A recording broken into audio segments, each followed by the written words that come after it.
Y hoy quisiera tomar algunos minutos simplemente para hablar de la historia de la interpretación. Una súper, eh, una presentación súper relámpago de la historia de la interpretación. Eh,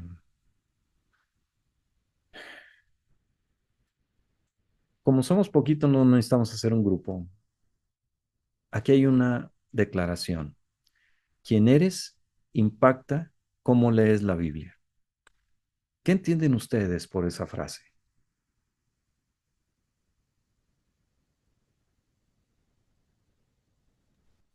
Sí, no sé cómo está la dinámica, levantar la mano, perdón, pues, pero ya estoy buscando bueno, en este caso, yo estoy de acuerdo con esa declaración, con ese enunciado, porque cuando dice quién eres, impacta cómo lees la Biblia. Por supuesto que impacta, porque no es lo mismo ser cristiano que que no haber recibido a Cristo a leer la Biblia, ¿sí? O sea, eso para mí es algo muy, pues digo, porque yo me convertí al cristianismo ya de una edad bastante, bastante grande, y antes de convertirme al cristianismo yo no leía una hoja, un versículo de la Biblia, y a raíz de mi conversión, me fue interesando cada día más, y hice un plan de vida, ¿no? O sea, como es el que realmente estoy viviendo hoy en día. Estoy casi en una etapa final de mi carrera, vida profesional, ¿sí? Y quiero, meterme más de lleno a estas cuestiones que son las cosas de Dios, ¿sí? ¿Qué significa esta frase? Para mí significa, es una idea muy, muy importante. Es un enunciado que se arraigó en mí cuando yo me convertí al cristianismo. La importancia de la Biblia se hizo más atractivo, ¿sí? Sí, es cierto, ¿sí? Y como le digo, el ejemplo es mi propia vida. O sea, yo antes no leía la Biblia, como católico, usaba la Biblia católica, no me interesaba, ¿sí? O sea, no había esa relación, ese nexo con Cristo, pues, ¿sí? Y ahora, por ejemplo, que ya me convertí al cristianismo, que los tiempos se están cumpliendo dentro de mi plan, que yo le digo, ya voy tarde, pero para Dios nunca es tarde. Entonces, al meterme a estudiar esto, había escuchado que de la hermenéutica para interpretación de pinturas o otras cosas, pero nunca lo pensé como, ¿sí? Por eso es que luego leíamos la Biblia, y en mi iglesia, por ejemplo, leemos la Biblia, una versión de la Biblia cada año, pero así como la leemos, no hay una profundidad como la que yo espero, después de terminar bueno, ir avanzando en todo este proceso de la maestría. Perdón, ¿eh? Muy bien, gracias Heriberto. Básicamente me estás diciendo que por ser cristiano ya lees la Biblia de una manera diferente por la presencia del Espíritu, ¿no? Eh, Pastor David, ¿tiene algún comentario? Bueno, sí, entiendo que los árabes eh, nunca habían traducido el Corán porque, bueno, ellos tienen el dicho de el que traduce traiciona. Entonces, por el tema de quién es, uno también influye mucho en cómo uno traduce un texto. Entonces, la lectura también, un árabe musulmán va a leer la Biblia y la va a entender de una manera, y una persona occidental cristiana la va a leer y también la va a entender de otra manera, porque las dos personas, por tener una cosmovisión diferente, impacta de manera totalmente diferente como la leen. Gracias. Tenía un profesor que iniciaba su clase, siempre ya tenía su rutina. Era un hombre bastante alto y caminaba de un lado al otro del salón incesantemente mientras repetía Biblia, Biblia, Biblia. Todos leen su Biblia, todos interpretan su Biblia, todos son objetivos con su Biblia.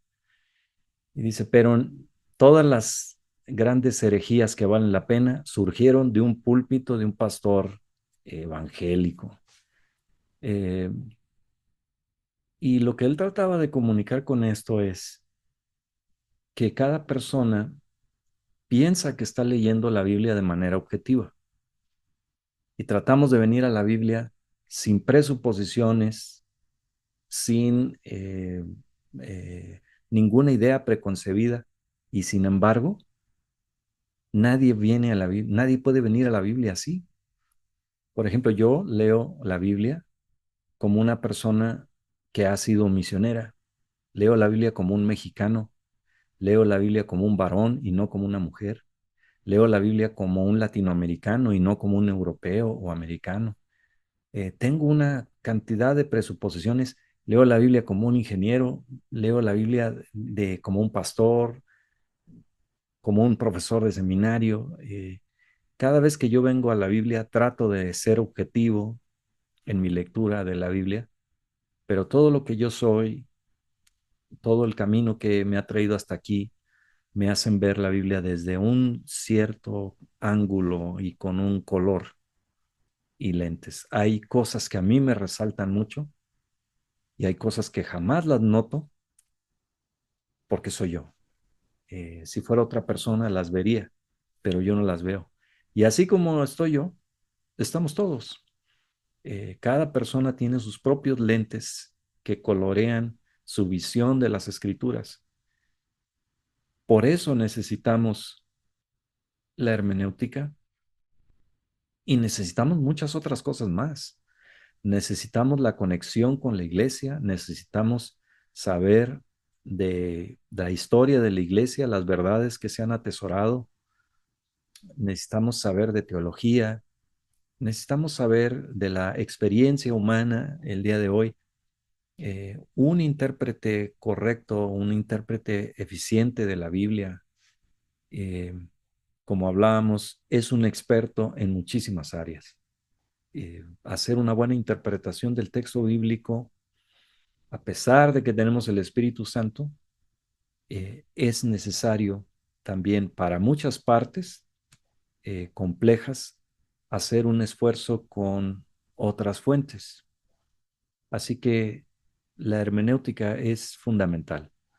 Ahora, una vez dicho eso, eh, estoy tratando de recordar si en mis estudios yo recibí una clase directa de hermenéutica como tal, y creo que más que nada yo recibí clases de cómo hacer un estudio bíblico, porque en la manera como estudias la Biblia es donde se demuestra los principios de interpretación que son funcionales para ti.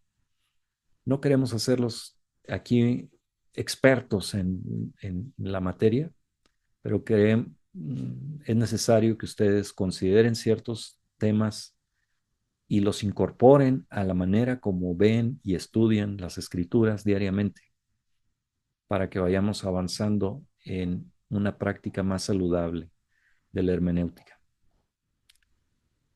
Simplemente para iniciar nuestra discusión, cuando hablamos de hermenéutica, ¿cuál, ¿cuáles hermenéuticas han escuchado ustedes? ¿Cuáles conocen? Por ejemplo, la del Seminario Bíblico Río Grande es una hermenéutica histórico-gramatical. ¿Qué otras hay?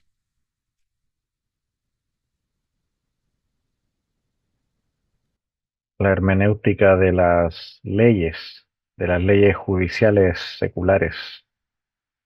Ok, pero en cuanto a la interpretación bíblica,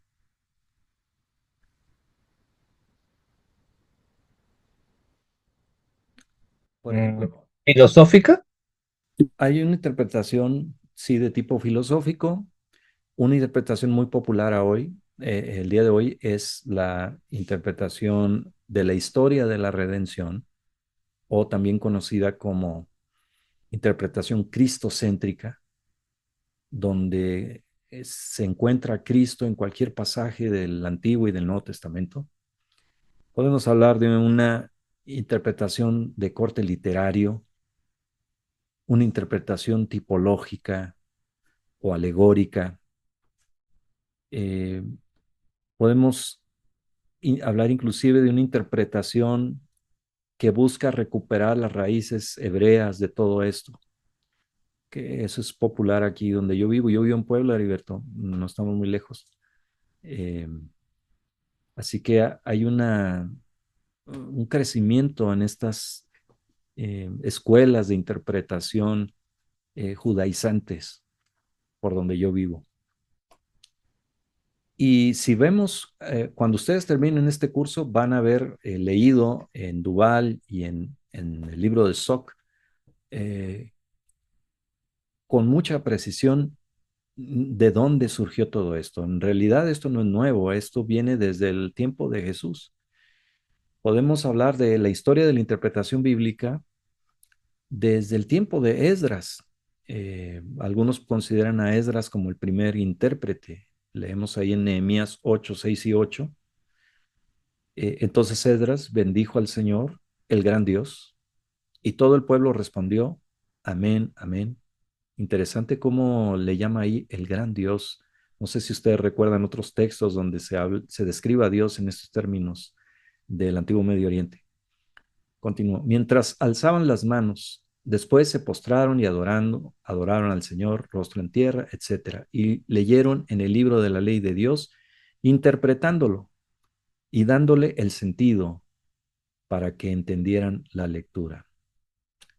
Como ustedes saben, después de que el reino fue dividido, eh, el reino del norte, las tribus del norte fueron esparcidas, mientras que las tribus del sur fueron llevadas en cautiverio a Babilonia, conquistadas por los persas y finalmente regresadas en el tiempo de Esdras, Nehemías, Zorobabel y algunos otros, allá por el año 500 antes de Cristo.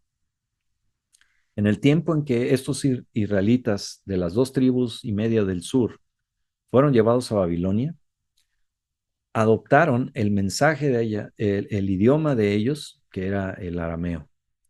Y entonces cuando regresan a su tierra y Nehemías empieza a leer la ley de Dios que estaba en hebreo, no sabían qué estaba diciendo o no entendían completamente el mensaje porque no hablaban lo suficiente. Así que Nehemías y algunos otros lo interpretaban, le daban el sentido.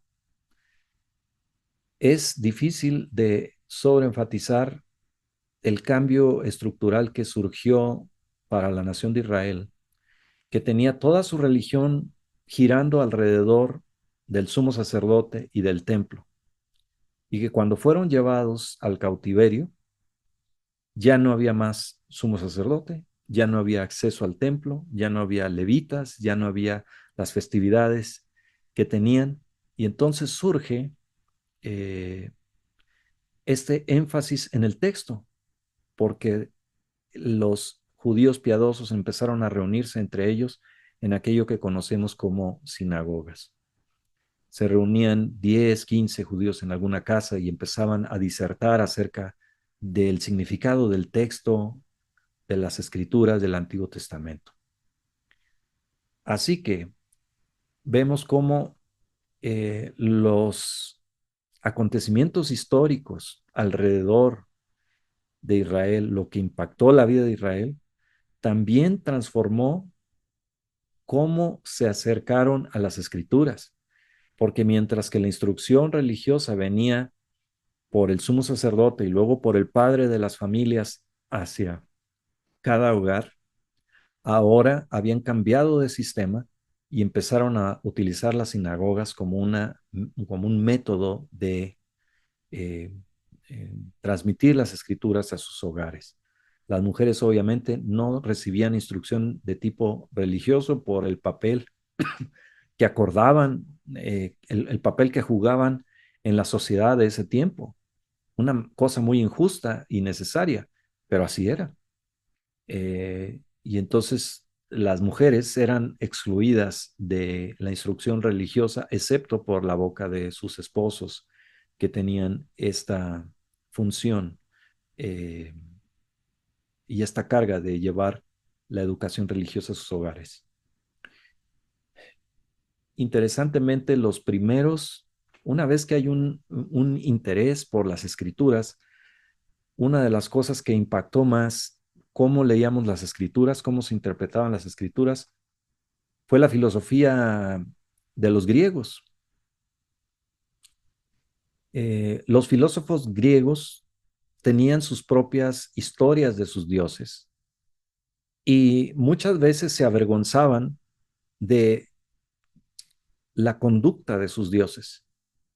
Entonces, una manera de lidiar con esta tensión es que ellos alegorizaban el significado de lo que estaban leyendo en sus novelas y sus escritos sagrados.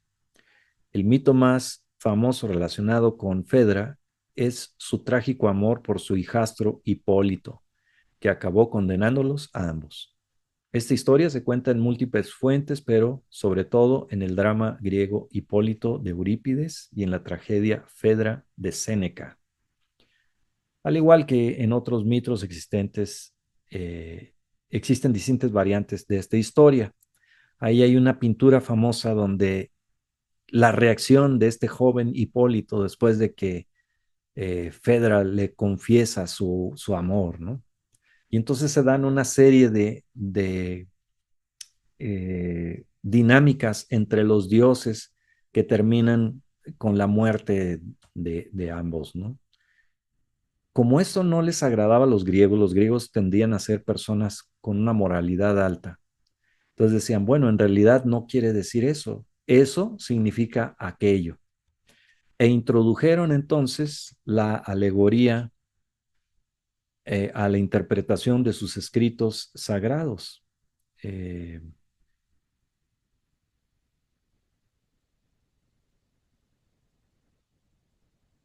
este uso de la alegoría empezó a generalizarse y para aquellos judíos que en lugar de regresar a Jerusalén habían regresado a Alejandría en Egipto, donde estaba el centro de la cultura griega, les impactó tanto que ellos empezaron a utilizar nombres como Filón de Alejandría, empezó a utilizar la alegoría como un método para explicar lo que sucedía en el Antiguo Testamento.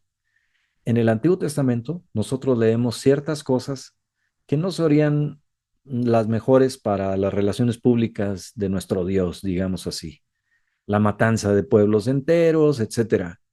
Entonces, Filón de Alejandría y algunos otros empezaron a importar estas ideas alegóricas de los griegos y a reinterpretar las escrituras con ese filtro.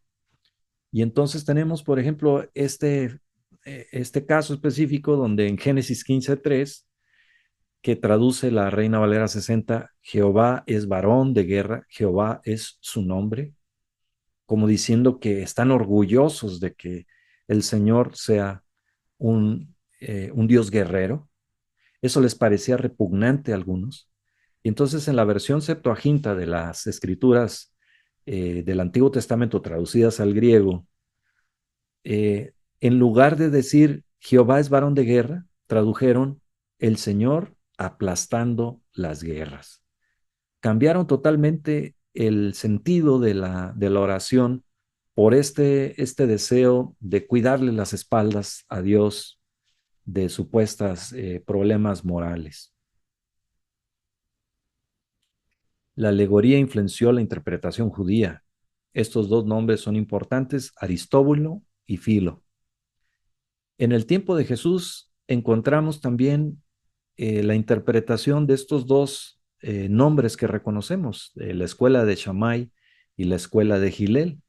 La de Shammai tendía a ser mucho más dura en su interpretación, con un énfasis en la ley y en la justicia, mientras que la escuela de Gilel tendía a dar mayor gracia. Podemos nosotros entonces especular cuál fue la escuela que estaba más feliz con la crucifixión de un hombre llamado Jesús.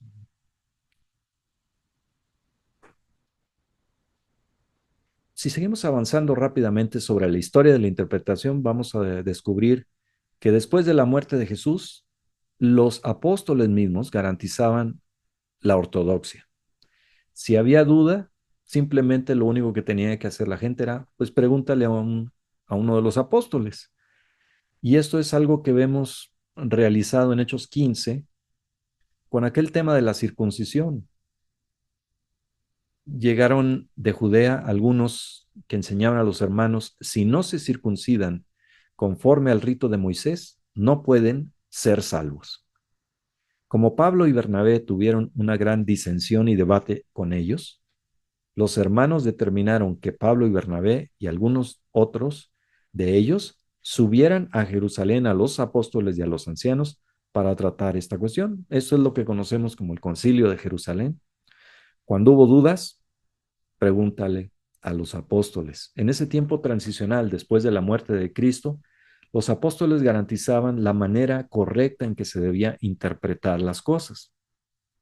Ellos eran la garantía, la norma de cómo debía de ser las cosas. Pero murieron los apóstoles y eso nos da paso a la historia de los padres de la iglesia. Y la interpretación en este tiempo fue protegida, curiosamente, por la tradición, lo que consideraban la regula fide, la regla de la fe. Cuando alguien tenía una duda, ahora ya no había apóstoles a quien preguntar, entonces preguntaban, ¿cómo lo ha hecho la iglesia hasta ahora?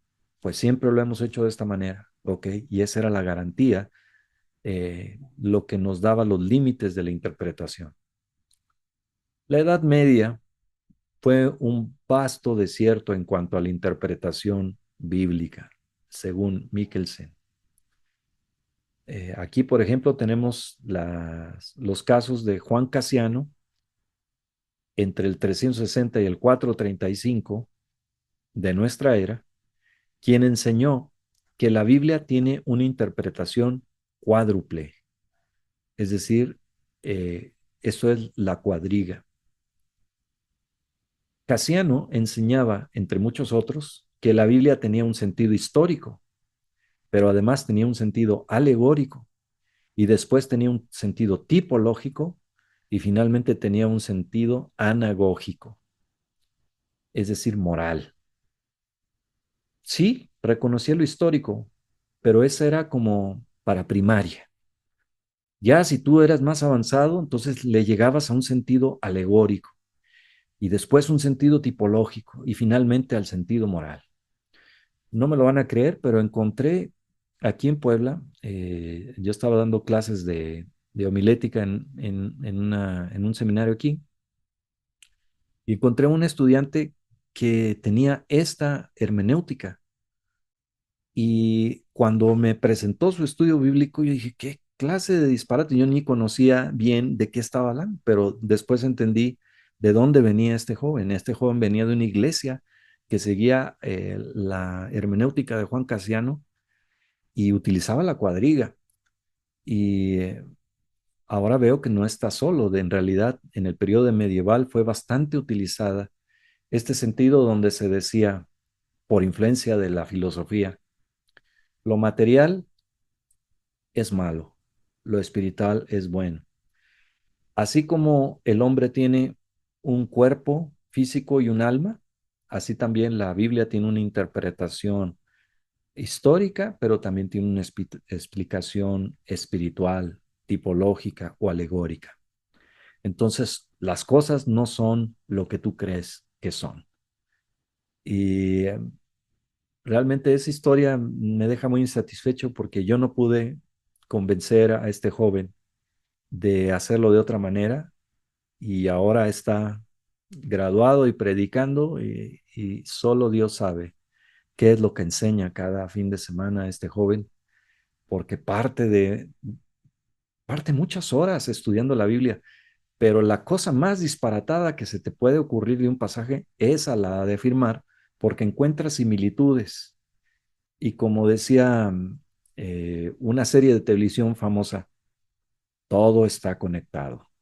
En su entendimiento de la Biblia, todo está conectado. Así que si hay un pasaje que habla de Ur de los Caldeos, donde quiera que se hable de Ur de los Caldeos, está conectado. Si hay un pasaje que habla de un burrito, donde quiera que haya otro burrito, eso está conectado. Así, todo está interconectado. Entonces llegan a conclusiones que tú dices, wow, o sea, ¿qué cenaste, amigo, para llegar a esta conclusión? Pero tristemente así sigue hasta nuestros días. Seguimos adelante en nuestro recorrido y encontramos que hubo un rechazo del sentido cuádruple de las escrituras que dominó durante la Edad Media y que fue hasta el tiempo de Lutero que se empezó a enfatizar el sentido literal. Eh, y digo enfatizar, porque ya había, como ustedes van a leer posteriormente, había una lucha entre lo alegórico y lo literal que se peleó en los primeros siglos del cristianismo. Pero fue hasta Lutero que se recuperó de nuevo esta idea de el valor de lo literal.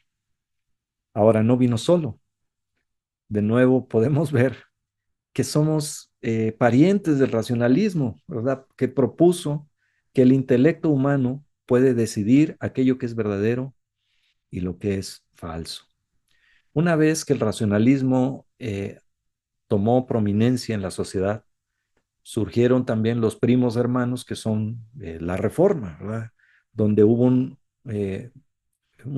retomar el texto original, un recuperar las verdades más allá de lo que decía el dogma de la iglesia o el papado, y empezó a liberarse el hombre para encontrar el valor que tenía su intelecto puesto en las escrituras.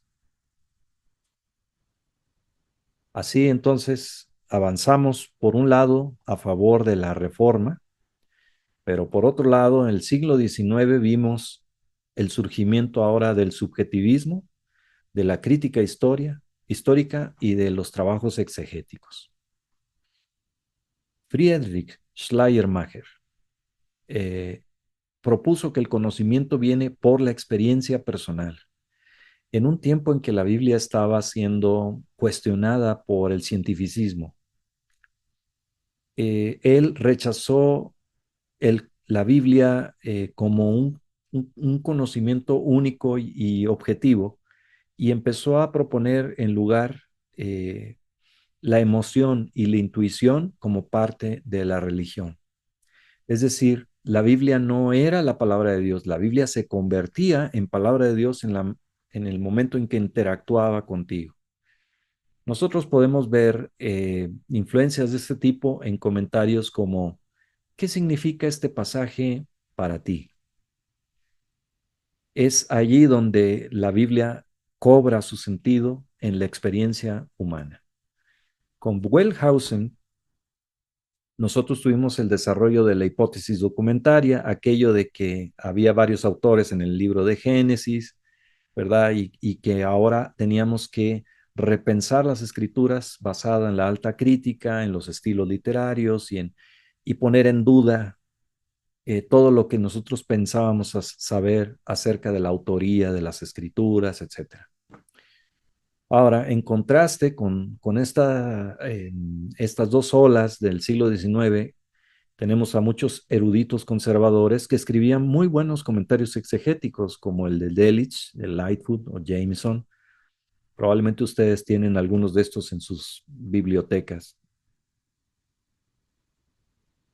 En el siglo XX, en el siglo XX, ya en la era moderna, lo que encontramos es que este liberalismo continuó mucho del racionalismo y de la alta crítica del siglo XIX.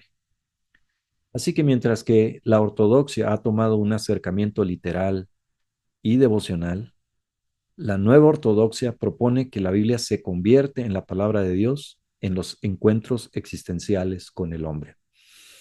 El día de hoy, esta interpretación que les hablaba literaria, la interpretación literaria, considera la Biblia como un género literario que toma su valor cuando interactúa con el hombre.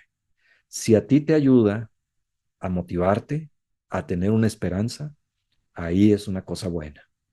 Entonces, es en esta interacción con la experiencia personal del ser humano que le encuentran valor a las escrituras estas personas. El siglo XX en realidad estuvo dominado por dos gigantes de la teología, ninguno de los dos muy buenos teólogos, que fueron Karl Barth y Rudolf Bultmann. Barth decía que Dios habla en encuentros divinos humanos y negaba la inerrancia e interpretaba mitológicamente la creación y la caída.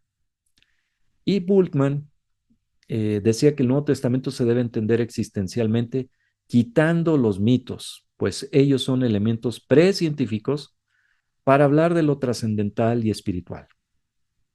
Bultmann sería una de estas personas que dicen, en realidad Jesús no resucitó corporalmente, pero su historia representa la victoria de la humanidad sobre la adversidad. Una cosa así, todavía predicaría el domingo Bultmann, pero no basado en las escrituras. Heidegger, este filósofo alemán, niega la verdad proposicional. Es decir, no debemos buscar el significado del texto, simplemente debemos dejar que nos hable y cambie el entendimiento de nosotros mismos. Entonces, hermenéutica para Heidegger es el proceso de autoentendimiento. En la medida en que yo veo la Biblia, me veo reflejado en ella y entiendo algo acerca de mí mismo, estoy avanzando en mi hermenéutica, en mi teología y en la utilidad que tienen las escrituras para mí. Así que como pueden ver, eh, la historia de la hermenéutica es larga y compleja, aún hasta nuestros días. Nosotros, como yo hice una apología a favor del método histórico gramatical que manejamos, creo que la Biblia demanda de sí mismo que utilicemos el método histórico gramatical precisamente porque Dios escogió encarnar su mensaje en seres humanos que vivieron en situaciones particulares, en lugares particulares y en un idioma en particular. Por eso es gramatical, porque se utilizó el lenguaje de todos los días, y por eso es histórica, porque ocurrió para personas reales.